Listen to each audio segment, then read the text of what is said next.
धातु एवं अधातु का नेक्स्ट पॉइंट है सक्रियता श्रेणी। सक्रियता, सक्रिय मतलब क्या? एक्टिव। सक्रिय कहने का मतलब हुआ एक्टिव। कौन सा धातु किस प्रकार का एक्टिव है, सक्रिय है, उसके ऊपर ये सीरीज बनाया गया है। देखो क्या लिखा गया है, ऐसा सरणी मतलब ऐसा व्यवस्था, ऐसा सरणी जिसमें धातुओं की क्रियाशीलता, धातु का जो एक्टिविटी है, क्रियाशीलता है, आरोही क्रम में। आरोही क्रम हम लोग नहीं समझे थे, जब बड़ा से छोटा की ओर जाता है तो इसे आरोही क्रम कहते हैं। जैसे 6 5 4 3 2 1 इस प्रकार जाता है तो आरोही क्रम मतलब धीरे धीरे ये क्या होता है, कम की ओर जाता है। और अवरोही क्रम में उल्टा जाता है, बड़ा की ओर जाएगा। जैसे 8 8 के बाद 9 10 11 12, ये जो ज्यादा की ओर जा रहा है ये हो गया अवरोही, और ये जो कम की ओर जा रहा है इसे कहते हैं आरोही। तो यह जो सीरीज बनाया गया है, श्रृंखला बनाया गया है, श्रेणी बनाया गया है, वो आरोही क्रम में।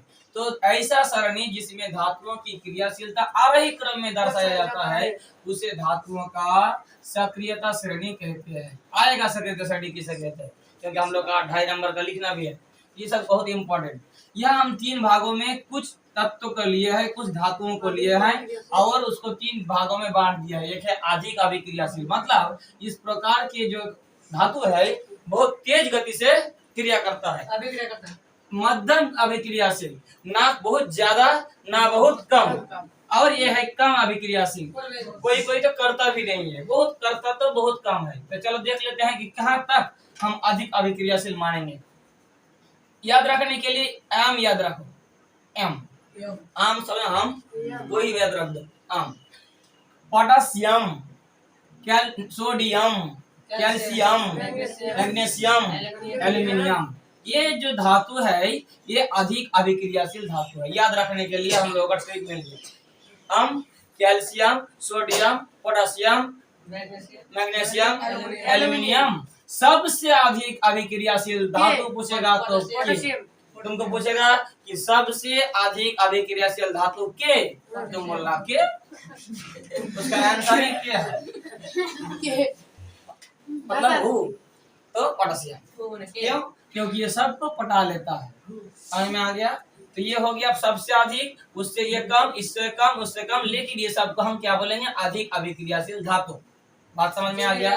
मध्यम अभिक्रियाशील धातु हम कॉपर तक खींच सकते हैं, कॉपर भी कम है लेकिन मध्यम में जाएगा।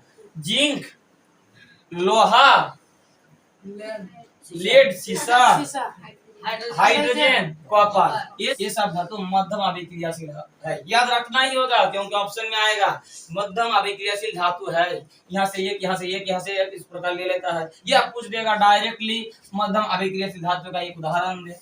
और कम अभिक्रियाशील या अभिक्रियाशील नहीं होता, नहीं होता है इसके बराबर। ये कम अभिक्रियाशील में हम लोग याद रखेंगे, एक है मरकरी यानी पारा, एक हो गया सिल्वर यानी चांदी, और एक हो गया सोना। ठीक, ये जो 3 धातु का हम नाम लेते हैं। ऐसा नहीं कि इतना ही धातु है, हेलो, इससे अतिरिक्त बहुत सारा धातु है।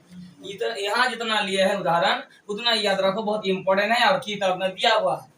ये पेज नंबर भी नहीं बोलेंगे तो ये हो गया, मान लेते हैं कि मध्यम, ये हो गया कम, हो गया 3 भाग में बांट दिया। लिख लिया तुम लोग।